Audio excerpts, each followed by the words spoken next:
नमस्कार, मैं हूं संजय शर्मा। आप देख रहे हैं 4 पीएम न्यूज़ नेटवर्क। जंग छिड़ी हुई है, राजनीति की जंग। और राजनीति की जंग में भी बहुत ताकतवर 2 नेता इस मैदान में आपस में भिड़ गए हैं। नहीं, मैं अभी धनंजय पे स्टोरी कर रहा हूं, तो मैं अभी धनंजय का ज़िक्र नहीं कर रहा। मैं अभी रा इस कहानी के पीछे के पात्र आपको बता रहा हूं। देश के बहुत 2 सबसे ताकतवर नेता, और उस शीत युद्ध का, उस जंग का मैदान है जौनपुर। एक पिक्चर आई थी ना, मिर्जापुर। कल रात को मैं उसका देख रहा था पार्ट 2। मुझे लगा जल्दी से पार्ट 3 आ जाए। पंकज त्रिपाठी की एक्टिंग बड़ी शानदार है। मिर्जापुर के ऊपर है, तो एक मिर्जापुर की तरह अपने यहाँ जिला है जौनपुर। तो जौनपुर भी बाहुबलियों की धरती है। धनंजय सिंह वहाँ के बाहुबली हैं। कई बार वो जो है चुनाव लड़े हैं, विधायक रहे हैं, सांसद रहे हैं। और एक बाहुबली और थे वहाँ के, मुन्ना बजरंगी। कोई तुलना नहीं है। मुन्ना बजरंगी एकदम विशुद्ध अपराधी था। धनंजय अपराध की दुनिया में रहे, लेकिन राजनीति की दुनिया में भी बहुत मुकाम उन्होंने हासिल किया है। तो मुन्ना बजरंगी तो जेल में निपटा दिए गए, और जेल में ऐसे निपटाए गए, उनको गोलियां मारी गई, और सीबीआई जांच आज तक पता नहीं कि गोली किसने मारी। तो ये जो है, इस घटना के पात्र में कई सारे लोग हैं। धनंजय एक पात्र हैं, लेकिन धनंजय के पीछे 2 बड़ी अलग अलग ताकतें हैं।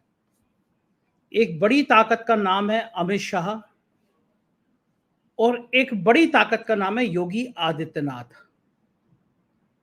योगी आदित्यनाथ और अमित शाह के रिश्ते सास बहू जैसे हैं। सास बहू तो तब भी कभी कभी मिल लेते हैं, संग में खाना खा लेते हैं, घर परिवार को दिखाने के लिए। लेकिन अमित शाह और योगी के रिश्ते अब इस लेवल के नहीं बचे हैं कि दोनों एक दूसरे के हित का ख्याल कर सके। ऐसी पूरी बीजेपी के अंदर आप चर्चाएं सुन सकते हैं। दिल्ली से लखनऊ तक, लखनऊ से दिल्ली तक, और मुंबई से लेकर बदायूं तक हर जगह चर्चा है कि भाजपा के ये 2 बड़े नेता एक दूसरे को निपटाने की साजिश करते रहते हैं। ये बड़ी चर्चा है। अमित शाह बहुत ताकतवर नेता हैं। गुजरात से प्रधानमंत्री के साए की तरह रहते हैं। प्रधानमंत्री के लिए कुछ भी करने को तैयार रहते हैं। कुछ भी किया है उन्होंने। जेल यात्रा निपटाई है, लेकिन साहेब के ऊपर अपने कभी आंच नहीं आने दी है। साहेब की आत्मा है, साहेब का परछाई है। और योगी आदित्यनाथ हिंदुत्व का बड़ा चेहरा है, किसी से ना दबने वाले नेता हैं। और लड़ाई जब दिल्ली से बढ़ी तो उन्होंने भी आर पार की मन बना लिया। नतीजा आप देख सकते हैं कि पहले और दूसरे चरण के चुनावों ने, ठाकरों ने उत्तर प्रदेश में से भाजपा की बैंड बजा दी, और नारा लगने लगा कि योगी को बचाना है तो मोदी को हराना है। क्योंकि ठाकरों में यह मैसेज गया कि अगर मामला 300 पार पहुंचा, अगर मामला 300 के पार गया, तो योगी आदित्यनाथ हटा दिए जाएंगे। तो जब यह मामला गया, चर्चा चली गई, तो फिर चीजें और बढ़ी। मैं आपको शुरुआत से बताता हूं। इस घटना के शुरू में अभी धनंजय सिंह की जमानत मिलने की कहानी, उनको जौनपुर से बरेली जेल में ट्रांसफर करने की कहानी, उनकी पत्नी के चुनाव लड़ने की कहानी, उनके ऊपर दबाव बनाने की कहानी, मैं सारे पार्ट एक एक करके आपको सुनाऊंगा। ऑपरेशन धनंजय, या मिर्जापुर की तरह जौनपुर भी आप मान लीजिए। इस कहानी के पात्रों को मैं बताऊंगा कि इस कहानी के कौन कौन से पात्र हैं, और दोनों की लड़ाई में मैं भी हिस्सा रहा हूं।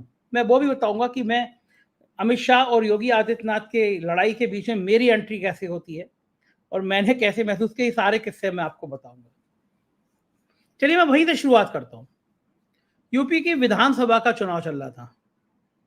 मैं बनारस में कैंप कर रहा था। बनारस में गंगा के किनारे एक बहुत अच्छा होटल है, बहुत सुंदर होटल है। तो मैंने वो होटल लिया था, और मैं आसपास के जिलों में कवर करके फिर रात में बनारस होता था। हमारी टीम रात भर में, जो दिन में मैं काम करके आता था, वो वीडियो तैयार करती थी, वो लोड करती थी। बहुत विधानसभा चुनाव में आसपास के 3-4 जिलों को कवर करके मैं बनारस में रुका हुआ था, गंगा जी के सामने रुका हुआ था। मैं धनंजय सिंह का इंटरव्यू करना चाह रहा था। धनंजय सिंह तब भारतीय जनता पार्टी के खिलाफ लड़ रहे थे जौनपुर से। एक तरह से आप निर्दलीय मान सकते हैं कि अगर वो किसी प्रत्याशी का टिकट सिंबल भी लेते हैं तो लेकिन अपने बाहुबल पे लड़ते हैं। तो मैंने फ़ोन किया कि मैं आपका इंटरव्यू करना चाहता हूँ। उन्होंने कहा संजय भैया मैं रात को 1:30 बजे से पहले लौट नहीं पाता हूँ, क्षेत्र में रहता हूँ। तो मैंने कहा हम भी रात को जगते रहते हैं, हम 1:30 बजे इंटरव्यू करेंगे, आप बता दीजिएगा कब आएँ। तो रात को 11 साढ़े 11 बजे फ़ोन आया कि मैं 1 डेढ़ बजे तक आज पहुँच जाऊँगा। तो मैंने कहा ठीक है भाई साहब। धनंजय जी ने कहा कि संजय जी भोजन हमारे साथ कीजिएगा। मैं कहा बढ़िया है, आपके साथ कर लेंगे। रात को 1:30 बजे हम उनके घर पहुँचे और मेरे पहुँचने के 10 या 15 मिनट बाद यानी लगभग 2 बजे वो आए और 50-60 बंदूकें, राइफ़लें और आधुनिक हथियार जितने होते हैं सब। धनंजय सिंह रहते भी इसी तरह स्टार तरीके के रहते हैं और स्मार्ट भी बहुत है। मैं तो उनसे कभी-कभी मज़ाक में कहता हूँ कि आप कहाँ यहाँ पे बाहुबल अपना दिखाते रहते हैं। मुंबई फ़िल्म इंडस्ट्री में जाइए, हीरो-वीरो बन जाएँगे। 2-3 शौक भी मुझे बहुत अच्छे लगते हैं। एक तो 6-7 अखबार पढ़ते हैं, बढ़िया अंग्रेज़ी बोलते हैं और धनंजय के पास बौद्धिक योग्यता बहुत है। अपराध की योग्यता तो है ही है, लेकिन बौद्धिक योग्यता भी बहुत है। आप उनसे किसी भी विषय पे बात करिए तो जानकारी उनके पास पूरी रहती है। दिल्ली के बड़े-बड़े पत्रकार जो उत्तर प्रदेश में भी बड़े-बड़े चैनलों में रहे हैं, नंबर 1 रहे हैं, वो दिल्ली में काम कर रहे हैं, लेकिन धनंजय के मित्र हैं, तो धनंजय के लिए वो जहाँ वो पैरोकारी कर सकते हैं, वो करते रहते हैं। मीडिया में रिश्ते धनंजय बहुत अच्छे रखते हैं, वो मेरे ऑफ़िस में भी आ जाएँगे, लंबा-लंबा गपियाएँगे। तो मैं हिस्सा नहीं हूँ, मेरे ऑफ़िस में मुख्तार अंसारी के बेटे भी आते हैं, धनंजय भी आते हैं। एक दिन मैंने कहा, योगी जी के बहुत बड़े मंत्री ने बुला के मुझसे कहा कि भैया बाबा आपसे इसलिए खुश नहीं है कि अखिलेश यादव आपके आपके पास आपके घर आए थे। तो मैंने उनको फ़ोटो दिखाया, मैंने कहा भारतीय जनता पार्टी के शीर्ष के बड़े-बड़े नेता हैं, वो भी मेरे दफ्तर या मेरे घर आए हैं। मेरी लड़ाई थोड़ी ना किसी से। मेरे घर तो कांग्रेस के नेता भी आए हैं, बसपा के नेता भी आए हैं और मैंने कहा मेरा ऑफ़िस भी शिव जी की बारात की तरह है, धनंजय भी आते हैं, मुख्तार अंसारी का बेटा भी आता है, ब्यूरोक्रेट भी आते हैं। शिव जी की बारात होती है ना, सब आते हैं। मैंने कहा अखबार की दुनिया ऐसी होती है, जिसमें सब आते हैं, एक-दूसरे के विरोधी भी आते हैं क्योंकि अखबार वाले का काम सबसे मिलना होता है। तो मैंने कहा अगर अखिलेश यादव आए थे तो बीजेपी के नेता भी आए थे, लेकिन भैया उनको तो खैर बुरा लगता है तो लगता रहे, कोई समस्या नहीं है। तो मैं गांधी जी के सिद्धांत पे चलने वाला इंसान हूँ, पाप से घृणा करो, पापी से नहीं। तो मैं भी इस सिद्धांत से हूँ, तो मैं मेरे घर संघ के भी बड़े-बड़े लोग आए हैं, बीजेपी के भी आए हैं, अखिलेश यादव भी आए हैं, बसपा के भी आए हैं, कांग्रेस के भी आए हैं, खैर ये अलग विषय है। तो मैं जब धनंजय के पास पहुँचा तो बड़े सारे हथियार वाले लोग थे, इंटरव्यू शुरू हुआ। इंटरव्यू इसलिए इम्पोर्टेंट था वो क्योंकि उस समय उत्तर प्रदेश में ठाकुर बनाम ब्राह्मण की बातें बहुत तेजी के साथ चल रही थी। मैदान में चर्चा का विषय बनी हुई थी और धनंजय सिंह जब जौनपुर से लड़ रहे थे तो भारतीय जनता पार्टी के प्रत्याशी के खिलाफ लड़ रहे थे। तो मैंने उनसे जब इंटरव्यू शुरू किया तो मैंने तीखे-तीखे सवाल किए। मैंने कहा कि आप जो हो, योगी आदित्यनाथ का फ़ेवर करते हो। हम भी मानते हैं आप योगी आदित्यनाथ के बहुत करीबी हो और यहाँ पे भारतीय जनता पार्टी के प्रत्याशी के खिलाफ लड़ रहे हो। तो आप योगी आदित्यनाथ का एक तरह से विरोध कर रहे हो। तो उन्होंने कहा कि देखिए मैं यहाँ पे भारतीय जनता पार्टी के प्रत्याशियों को हराऊँगा और योगी आदित्यनाथ को मुख्यमंत्री बनाऊँगा। मैं कहा ये उल्टी-उल्टी बातें कैसे कर सकते हैं आप? यहाँ पे आप बीजेपी के प्रत्याशी को हरा देंगे, तो योगी आदित्यनाथ से कैसे आप मुख्यमंत्री बना देंगे? और फिर मैंने उनसे ये भी सवाल किया कि ये जो आपका ये जो प्यार है, ये सब क्या ये दिखाता है कि आप एक जाति के बंधन में बने हुए हैं? आप भी ठाकुर, योगी आदित्यनाथ भी ठाकुर। आजकल मेरा वो इंटरव्यू कुछ क्लिप काट के बहुत वायरल हो रहा है। कल मेरे मित्र मेरे दफ्तर में आया तो एक ग्रुप है ठाकुर ठाकुर साहब करके, वो उसमें ठाकुर नौजवान बहुत जुड़े हुए हैं, तो उसमें मेरा धनंजय का जो बता रहा हूँ आपको ये सब इंटरव्यू चल रहा है उसमें। कटिंग उसमें मेरी बहुत सारी चल रही हैं। बहुत पुराना इंटरव्यू लेकिन अब वायरल हो रहा है। तो मैंने कहा कि ये क्या ठाकुर प्रेम नहीं है? कि आप केवल आप मुख्यमंत्री को इसलिए जिताएँगे आप ठाकुर हैं और वो आप बीजेपी के खिलाफ करेंगे। तो धनंजय ने कहा कि देखिए हम गोरख पीठ से जुड़े हुए हैं, वो क्षत्रियों की पीठ मानी जाती है, सभी जाति के लोग आते हैं लेकिन क्षत्रिय खास तौर से आते हैं। वो उस पीठ को हम ईश्वर की पीठ की तरह मानते हैं और योगी जी उसके महंत हैं तो हमारे भी गुरु हैं वो। तो हम उनके लिए गुरु के नाते हम उनका सम्मान करते हैं। फिर बाद में ये बात सभी जानते हैं कि योगी आदित्यनाथ का बड़ा सॉफ्ट कॉर्नर रहा है धनंजय सिंह के लिए, धनंजय सिंह की जीवन में इस तरह राजनीति में। तो उन्होंने ये सब बातें करी और मैंने तीखे-तीखे सवाल किए, उन्होंने ऐसे ही जवाब दिए। इंटरव्यू खत्म हुआ, उन्होंने बहुत बढ़िया मटन बनाया था मेरे लिए, तो मैंने वो मटन बढ़िया सा मटन खाया उनके घर पे, 2:30 बज गए थे। फिर 3 बजे हम बनारस में लौटे और हमने वो 4 बजे इंटरव्यू 4:30 बजे अपने यूट्यूब पे लोड कर दिया। जब वो इंटरव्यू सुबह फ्लैश हुआ तो भारतीय जनता पार्टी के जो जौनपुर के प्रत्याशी थे, जो धनंजय के खिलाफ लड़ रहे थे, उन्होंने अमित शाह जी को इंटरव्यू भिजवाया कि देखिए, यहाँ पे ये विरोध हो रहा है, जो मेरे खिलाफ लड़ रहा है, वो कह रहा है कि हम हराएँगे और योगी आदित्यनाथ को बनाएँगे। इसका मतलब योगी जी मुझे नहीं कर रहे हैं, सपोर्ट उसको कर रहे हैं। तब अमित शाह का कोई प्रोग्राम नहीं था वहाँ पे जौनपुर में आने का।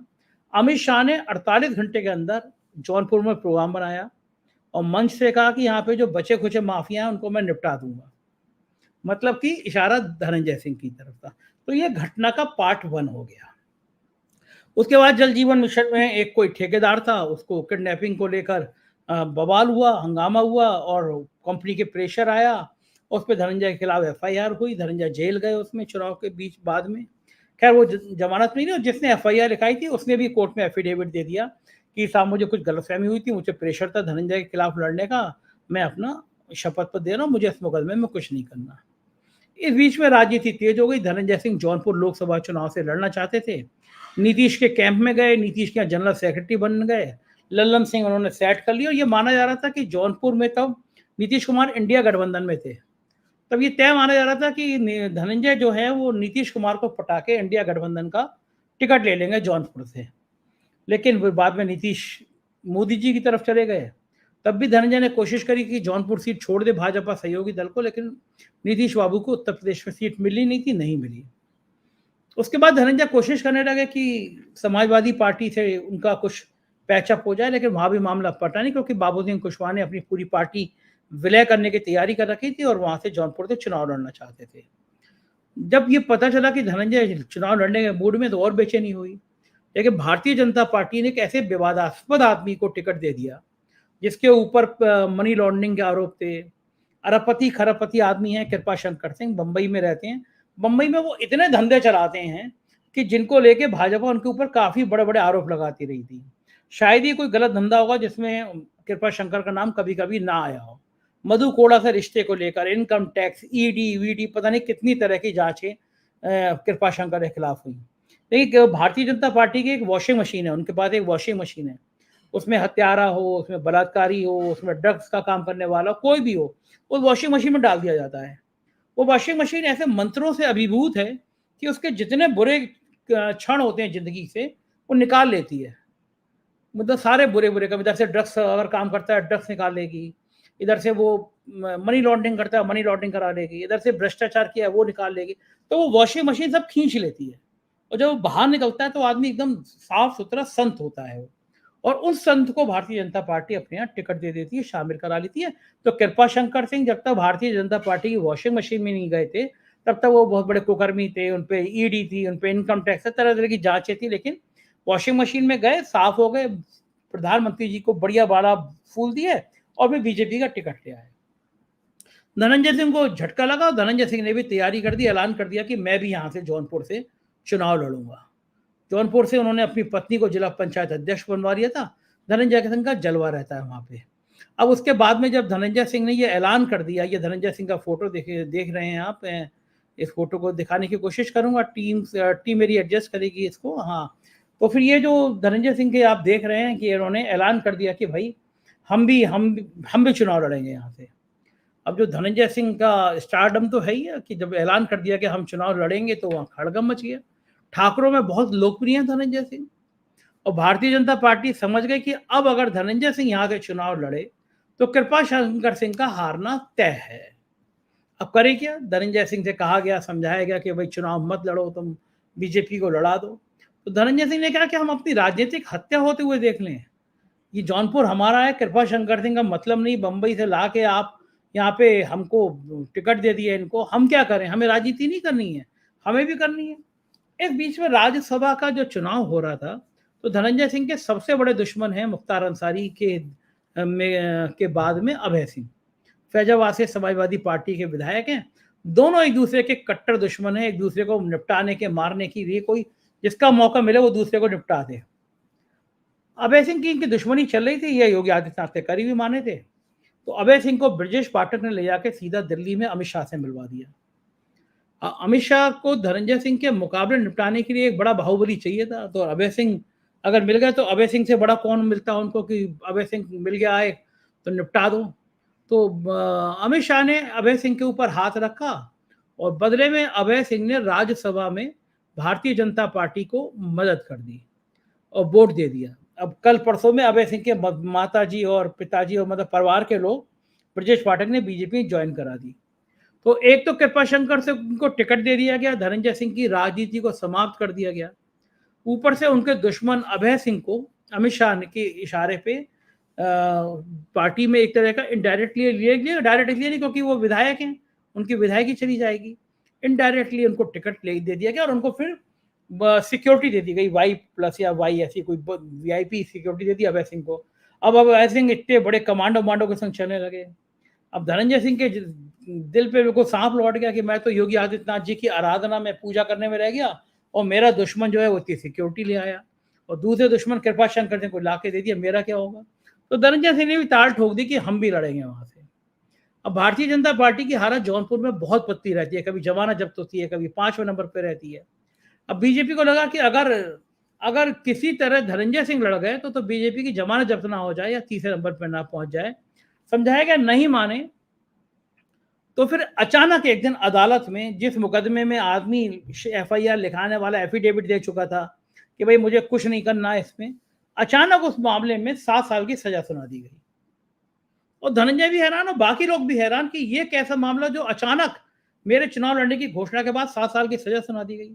अब कोर्ट का मामला है, मैं उस पर सवाल नहीं खड़ा करूंगा, लेकिन मैं चाहूंगा कि इस जिस तरह से सजा दी गई, सुप्रीम कोर्ट को इस पर जांच करानी चाहिए कि जज साहब को अचानक इतने एफिडेविट के बाद एक डेट में चुनाव लड़ने जा रहा था, इस सजा के पीछे कहीं कुछ और कहानी तो नहीं है? क्या ये धनंजय को चुनाव से रोकने के लिए तो नहीं? और सब हैरान थे कि ये सजा ऐसे मौके पे, लेकिन मैं फिर कह रहा हूँ अदालत का मैं सम्मान करता हूँ तो मैं उसमें जाता नहीं। लेकिन इस सजा के बाद ठाकुर समुदाय में ये संदेश किया कि धनंजय सिंह को जानबूझ के चुनाव लड़ने से रोकने के लिए 7 साल की सजा कर दी गई। क्षमा चाहता हूं। अब वो ये जो 7 साल की सजा हुई, इसने जौनपुर से लेके और सहारनपुर तक ठाकुरों के अंदर ये संदेश दिया कि धनंजय को परेशान किया जा रहा है, धनंजय को फंसाने के लिए सजा कराएगी। और उसके बाद जब पश्चिमी उत्तर प्रदेश में आपने देखा ठाकुर चौबीसी हुई, ठाकुरों की सभा हुई, उसमें बाकायदा ये मुद्दा बना कि धनंजय को परेशान करने के लिए सजा दी गई, क्योंकि धनंजय चुनाव न लड़ने, और धनंजय चुनाव लड़ते वहां जीत सकते थे जौनपुर में, इसलिए धनंजय को किनारे ठंडे बस्ते में लगा दिया गया। धनंजय जेल चले गए। अब बीजेपी को लगा कि अब तो जेल चलेगा, दिल्ली दरबार खुश था, अमित शाह जी खुश, दो बढ़िया 2 रोटी ज्यादा खाई होगी, निपटे धनंजय सिंह। लेकिन धनंजय भी जिद्दी कम नहीं है। दूसरा, धनंजय को भी लग गया कि उनके अस्तित्व का सवाल है, अगर यहाँ चुनाव नहीं लड़ेंगे तो खत्म हो जाएंगे। जौनपुर में अगर कृपा शंकर स्थापित हो गए, अभय सिंह बीजेपी में स्थापित हो गए, तो उनको पूछेगा कौन? तो उनका भी अस्तित्व था। तो उन्होंने ऐलान कर दिया कि मेरी पत्नी श्रीकला बीएसपी से चुनाव लड़ेंगे। बीएसपी से उन्होंने बात कर ली। बीएसपी में टिकट कैसे मिलते हैं मैं और आप दोनों जानते हैं, पैसे की कमी है नहीं धनंजय पे, अरबपति आदमी है। खैर बीएसपी से टिकट मिल गया। मैं व्यक्तिगत पॉलिटिकल पार्टी के लिए मैं कुछ कहूंगा नहीं। वो मायावती जिनके लिए धनंजय ने साजिश करी थी, धनंजय को मायावती ने जेल भेजा था, लेकिन धनंजय को टिकट भी दे दिया गया। अब भारतीय जनता पार्टी की हालत पतली हो गई। अमित शाह जी को बता दिया गया कि धनंजय के आने के बाद कहीं ऐसा ना हो भारतीय जनता पार्टी तीसरे नंबर पर पहुंच जाए और अगर ये हो जाता है तो बहुत किरकिरी होगी। अमित शाह परसों बनारस आए थे।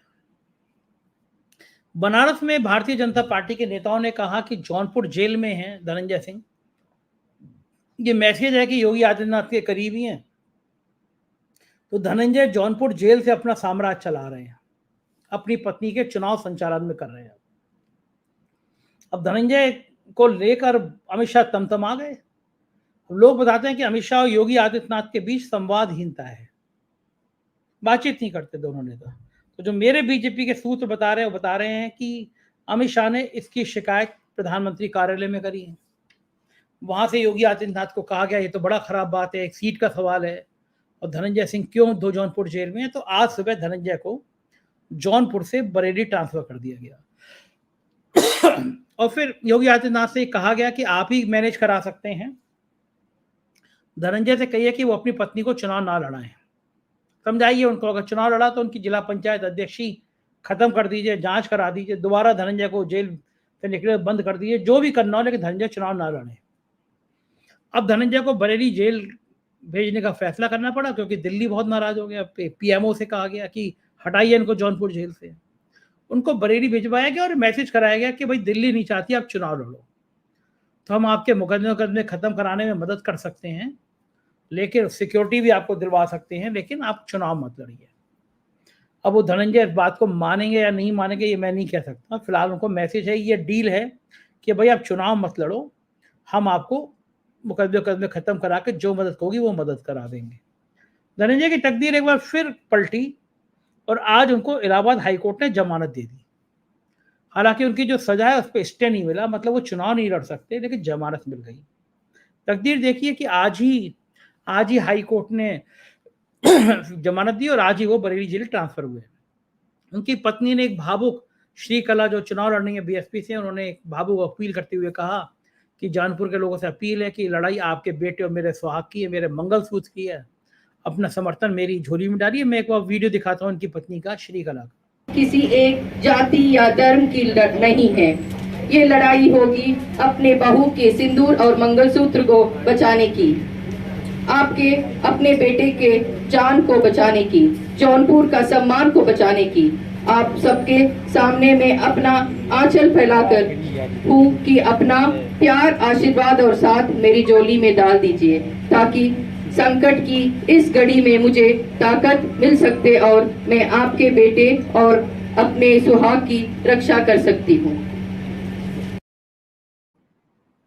ये थी धनंजय की वाइफ, जिला पंचायत अध्यक्ष हैं श्रीकला। उन्होंने कहा ये मेरे मंगलसूत्र की, आपके बेटे के मान सम्मान की है। अब धनंजय इस जमानत के बाद आज शाम को या कल तक ऑर्डर आ जाएगा, बेल विल भरेंगे। कल संडे है, परसों जेल से निकल सकते हैं। लेकिन इस बीच में मुझे पता चला कि दिल्ली के एक मेरे आईवी के मित्र हैं, उन्होंने मुझे बताया कि इतनी आसानी से नहीं निकलेंगे। शायद लॉरेंस बिश्नोई एक चर्चित नाम है, एनआईए में कहा गया कि किसी तरह धनंजय जी की भी एंट्री दिखाई है इसमें। तो हो सकता है कि अगर धनंजय मान जाते हैं कि अपनी पत्नी को चुनाव लड़ाने से विड्रॉ कर लेते हैं, बीएसपी से नहीं लड़ाते हैं, तो शायद उन पर कार्रवाई ना हो। लेकिन हो सकता है कि सोमवार को जब वो जेल से निकलने की तैयारी कर रहे हों, उससे पहले एनआईए उनको एक लंबी चौड़ी कहानी लॉरेंस बिश्नोई से जोड़ के उनको फिर जेल में रख दे। क्योंकि ये तय मान के चलिए, अगर धनंजय सिंह जेल से निकल आए, अगर वो जौनपुर पहुंचे, उन्होंने श्रीकला का बसपा से चुनाव लड़ने का फैसला कर दिया, श्रीकला के समर्थन में खड़े कर दिया, तो धनंजय के पक्ष में वहाँ सहानुभूति बहुत है, ठाकुर बिरादरी उनके साथ बहुत है। तो ये चुनाव जो है वो धनंजय यानी बसपा बनाम सपा का ना हो जाए कहीं, भाजपा तीसरे नंबर पर ना पहुंच जाए कहीं, ये डर है। क्या होगा ये मैं कह नहीं सकता, लेकिन फिलहाल आज की राजनीति में धनंजय सिंह बहुत सुर्खियों में हैं। जो भी होगा मैं आपको बताता रहूंगा। आप देखते रहिए 4PM न्यूज नेटवर्क। दिल्ली और यूपी की जंग में कौन जीता कौन हारा, ये आने वाला समय बता देगा। शुक्रिया इस वीडियो को देखने के लिए। चैनल को ज्वाइन कीजिएगा, सब्सक्राइब करिएगा।